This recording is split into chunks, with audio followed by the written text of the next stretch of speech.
Selamat bertemu kembali anak-anakku. Pada kesempatan kali ini, Ibu akan bercerita bukan tentang topeng atau tarian yang sudah kita saksikan tadi, tetapi cerita kitab suci tentang Daud dan Goliat. Mengapa Ibu mengambil topeng sebagai bahan ilustrasi cerita kita? Ingat, setiap hari kita sering menutupi diri kita dengan topeng-topeng yang kita pakai. Topeng kebohongan, topeng menjahili teman, topeng ketidakjujuran, menyontek, dan lain-lain.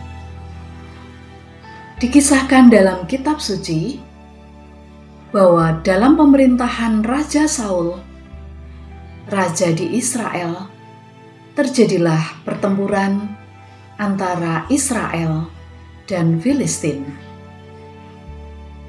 Goliat lebih besar, tinggi, dan bengis.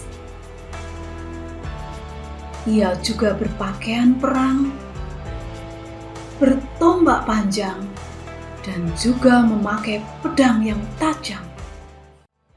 Sedangkan Daud, dia seorang gembala muda yang tubuhnya jauh lebih kecil dibanding Goliat, tetapi ia mempunyai iman yang besar kepada Tuhan. Setiap pagi, Goliat yang berperawakan besar, yang merupakan pimpinan dari Filistin, menyerang orang-orang Israel. Siapapun yang menghadapinya selalu ditebasnya dan mati di tangannya. Kakak-kakak Daud adalah tentara Israel, yaitu Eliab, Abinadab, dan Siama. Suatu pagi, Daud diperintahkan oleh Isai ayahnya untuk mengantarkan makanan untuk kakak-kakaknya yang ada di kamp tentara. Ketika di kamp tentara, Daud mendengar tentang Goliat. Ia heran, mengapa tentara-tentara Israel kalah melawan Goliat? Padahal Daud yakin Tuhan membela tentara-tentara Israel. Pada waktu itu kakak-kakak Daud marah dan mengusir Daud supaya kembali ke kampung halamannya dan menggembalakan kambing domba peliharaannya. Dikisahkan kemudian bahwa Raja Saul ingin menemui Daud karena ia mendengar bahwa Daud mempunyai iman yang besar kepada Tuhan. Dan ketika Daud menghadap Raja Saul, ia menyampaikan bahwa ia ingin menantang Goliat. Ia ingin mengalahkan Goliat. Ia juga menyampaikan bahwa ketika dia sedang menggembalakan kambing dombanya, ia bisa mengalahkan seekor macan dan beruang. Ia yakin bahwa Tuhan berpihak pada dia. Kemudian Saul memberikan baju zirahnya atau baju perangnya untuk Daud. Tetapi ketika Daud memakainya, baju itu kebesaran, sehingga ia memutuskan untuk melawan Goliat tanpa memakai baju perang. Daud mengumpulkan batu kecil dan memasukkannya ke dalam sakunya. Ia juga membawa alat penggembalaan dan ketepilnya, serta pergi menghadapi Goliat. Ketika Goliat melihat Daud, Ia berteriak dan mentertawakannya. "Hai gembala, tidak mungkin kamu bisa mengalahkan aku."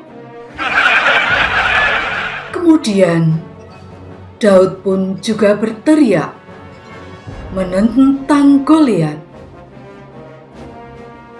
"Hai Goliat, aku mengandalkan kekuatan Tuhan, dan aku pasti bisa mengalahkan kamu."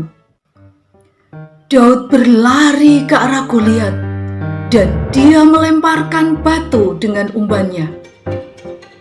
Dan tak lama kemudian, tampaklah tubuh Goliat terhuyung-huyung dan terjatuh. Dan matilah Goliat di tangan Daud. Ketika orang-orang Filistin melihat bahwa Goliat sudah mati, maka berlarilah ketakutan mereka meninggalkan orang-orang Israel. Sorak dan sorai orang-orang Israel atas kemenangannya. Mereka meyakini kebesaran Tuhan senantiasa menyertai mereka.